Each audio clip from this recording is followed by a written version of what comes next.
Hello everyone, welcome back to your own channel. आज हम करने जा रहे हैं आपकी वर्कशीट नंबर 36 विषय विज्ञान कक्षा 9, हमारी डेट 1 अक्टूबर के लिए। तो चलिए शुरू करते हैं। आज की वर्कशीट में हम जो हमारा पार्ट है गति, उसके अंदर गति का ग्राफ या प्रदर्शन सीखेंगे। कैसे एक ग्राफ की हेल्प से, ग्राफ की मदद से हम जो गति है उसको दिखा सकते हैं, दर्शा सकते हैं। तो देखो, जो कोई भी वस्तु है, वस्तु की चाल को दूरी समय ग्राफ द्वारा प्रदर्शित किया जा सकता है। किसी वस्तु की एक समान चाल की दूरी समय ग्राफ एक सीधी रेखा होती है, जबकि असमान चाल की दूरी समय ग्राफ एक वक्र होती है, मतलब कर्व में होती है। अगर सीधी है तो एक समान है, और अगर कर्व में है तो असमान चाल है। ये बात हो रही है दूरी समय ग्राफ की। तो दूरी समय ग्राफ में सीधी रेखा का ढाल जितना होगा, जितनी इसकी ढाल होगी, ठीक है, इस तरीके से उतनी ही अधिक क्या होगी, उसकी चाल होगी। हम एक समान चाल से गतिमान किसी वस्तु की चाल को उसकी दूरी समय ग्राफ से आसानी से ज्ञात कर सकते हैं। इस ग्राफ की मदद से हम आराम से चाल निकाल सकते हैं। कैसे निकालेंगे? देखो, एक समान चाल से गतिशील किसी वस्तु की दूरी समय ग्राफ में सीधी रेखा पर कोई दो बिंदु ए और बी निरूपित कीजिए। यहाँ पे हमने ए और बी दो बिंदु ले लिए हैं। तो ए और बी से एक्स अक्ष और वाई अक्ष पर समानांतर रेखाएं खींचनी है।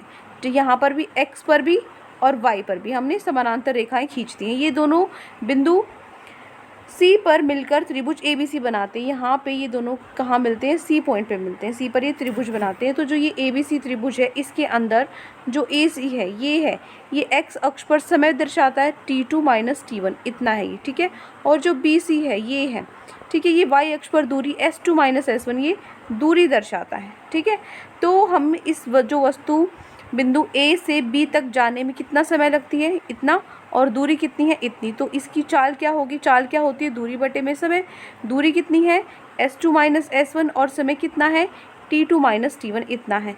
तो वैल्यूज़ पुट करेंगे, जो भी हमारी वैल्यूज़ होंगी यहाँ पे, तो हमारा आंसर आ जाएगा, जो कि हमारी चाल निकल गई। तो इस तरीके से ग्राफ या प्रदर्शन से हम चाल निकाल सकते हैं, ठीक है। उसके बाद आता है वेग के बारे में। वेग समय ग्राफ में वेग को एक वेग समय ग्राफ वस्तु का त्वरण दर्शाता है। यहाँ पे ये समय है, वेग है, इसमें ये क्या दर्शाएगा? त्वरण दर्शाएगा इसका, ठीक है। तो y अक्ष तथा समय को x अक्ष पर दर्शाया जाता है। यहाँ पर क्या x पे समय है और y पे क्या है? वेग है। तो वेग समय ग्राफ से विस्थापन दूरी ज्ञात करनी है। यहाँ पे देख लीजिए, जो एक समान त्वरण है, यहाँ पे स्ट्रेट लाइन है, सीधी रेखा है। तो वस्तु के एक समान त्वरण की परिस्थिति में उसके वेग में निश्चित मात्रा में परिवर्तन होता है, ठीक है। तो यहाँ पर इसकी जो इस प्रकार की जो तय दूरी है, कितनी दूरी कुल तय की है? जो ये आपको नीला जो बॉक्स दिख रहा है ना, इतनी दूरी तय की गई है। तो A B C D E का जो क्षेत्रफल है, उसके बराबर दूरी तय की गई है। तो इसका क्षेत्रफल कैसे निकाल सकते हैं? नीचे क्या है आपका? आयत है, तो आयत ए बी सी डी का क्षेत्रफल, और ऊपर क्या है? त्रिभुज है, तो ए डी ई का क्षेत्रफल। इस तरीके से वैल्यूज़ रखेंगे। आयत का क्षेत्रफल क्या होता है? लंबाई गुना में चौड़ाई। त्रिभुज का क्षेत्रफल क्या होता है? आधा गुना में आधार गुना में ऊंचाई। सबके मान रखने के बाद जो हमारा आंसर आएगा वो आ जाएगा 216 मीटर, जो कि हमारा इस दूरी है, ठीक है। हमने इससे क्या निकाली? दूरी निकाली। ये मैंने इसको शायद त्वरण बोल दिया था ना, तो ये डिस्टेंस है, ये दूरी बताएगा। ये समय है, ये वेग है, तो ये आपको दूरी दर्शाएगा, ठीक है।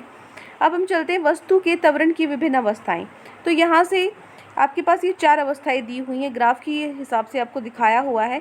जैसे ये समय है, ये वेग है, तो इसके अंदर जो समय के समानांतर अगर आपको दिखाई दे रही है रेखा, तो ये क्या है? ये एक समान चाल है, लेकिन त्वरण शून्य है। क्यों शून्य है? यहाँ पे समय तो बढ़ रहा है, लेकिन वेग स्थिर है। वेग स्थिर है तो त्वरण कितना होगा? शून्य होगा, क्योंकि त्वरण तो वही होता है ना, कि कितना जो वेग है उसमें बदलाव आया है, ठीक है। तो बदलाव ही नहीं आ रहा, उतना ही वेग है, तो त्वरण कितना होगा? शून्य होगा। उसके बाद है एक समान त्वरण। एक समान त्वरण में क्या होगा? सीधी रेखा होगी हमेशा। ये हम 2-3 वर्कशीट से, पिछली वर्कशीट से पढ़ते आ रहे हैं, ठीक है। तो ये कैसी होगी? त्वरित गति, मतलब इसमें बढ़ रही है आपकी गति। और यहाँ पे क्या होगा? स्ट्रेट लाइन है, सीधी रेखा है, लेकिन नीचे की तरफ ग्राफ, मतलब ये असमान त्वरण है, लेकिन मंदन गति, मतलब घट रही है यहाँ पे गति, ठीक है। उसके बाद असमान में इस तरीके से आपकी कोई मतलब कर्व होता था, जैसे डिस्टेंस समय दूरी ग्राफ में, इस तरीके से यहाँ पे आपकी ये क्या है? फिक्स नहीं है, असमान त्वरण, ठीक है। अब हम चलते हैं हमारे क्वेश्चन आंसर पे। तो आज की वर्कशीट में आपको ये 3 प्रश्न दिए गए हैं। तीनों क्वेश्चन के हल हम भी कर लेते हैं। स्टार्ट करते हैं सॉल्यूशन से। तो पहला प्रश्न है आपका, दिया गया समय दूरी ग्राफ एक कार की गति दर्शाता है, एक कार की चाल ज्ञात कीजिए। तो देखो, यहाँ पे ये आपको ग्राफ दिया हुआ है, इसके हिसाब से आपको चाल निकालनी है। तो यहाँ पे आप क्या लीजिए? ये 60 वाला ले लीजिए और एक 40 वाला ले लीजिए। तो 60 और 40। देखो सबसे पहले क्या होता है चाल का सूत्र, दूरी बटे में समय। दूरी क्या है S2 - S1, समय क्या है T2 - T1। दूरी क्या है S2 - S1 मतलब 60 - 40, और समय क्या है आपके पास 6 - 4। ठीक है, तो 60 - 40 होता है 20, 6 - 4 होता है 2, 2 से 20 कट गया 10 मीटर प्रति सेकंड। ये क्या निकला, ये हमारी चाल निकल कर आई है जो कि हमें निकालनी थी। ठीक है, तो आराम से हमने दूरी समय ग्राफ से चाल निकाल ली। तो ये हो गया आपका प्रश्न नंबर 1। आगे बढ़ते हैं प्रश्न नंबर 2 पर। दूसरा प्रश्न है, किसी वस्तु की गति की निम्न अवस्थाओं में उसका दूरी समय ग्राफ बनाना है आपको। पहला, वस्तु अगर विराम अवस्था में है तो दूरी समय ग्राफ कैसे बनेगा, और दूसरा असमान चाल से गतिशील वस्तु का कैसे बनेगा। तो देखो यहाँ पे किस तरीके से होगा। यहाँ मान लीजिए ये आपका समय है, ये आपकी दूरी है। तो विराम अवस्था में तो सिर्फ समय आपका बढ़ रहा है लेकिन दूरी नहीं, तो इस तरीके से ये समानांतर होगी एक्स अक्ष की। ठीक है, ये हो गया पहला पार्ट।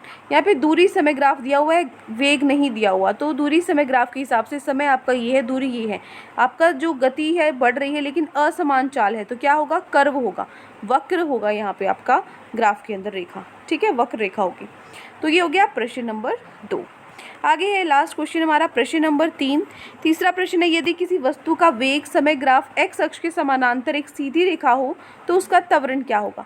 तो देखो अभी हमने पढ़ा था, मान लीजिए ये आपका समय है, ठीक है, और ये आपका वेग है।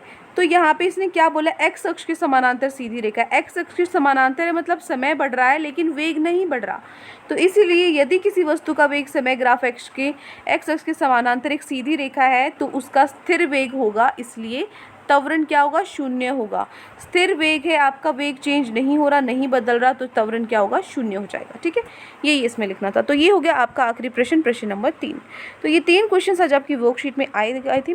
आई होप आपको अच्छे से समझ में आ गए हैं। कोई भी डाउट है किसी भी क्वेश्चन में तो कमेंट सेक्शन में आप मुझसे पूछ सकते हैं, और अगर आपको लेक्चर अच्छा लगे तो चैनल को सब्सक्राइब कर सकते हैं, वीडियो को लाइक कर सकते हैं। आज के लिए इतना ही, मिलते हैं नेक्स्ट वीडियो में। Till then take care, bye bye.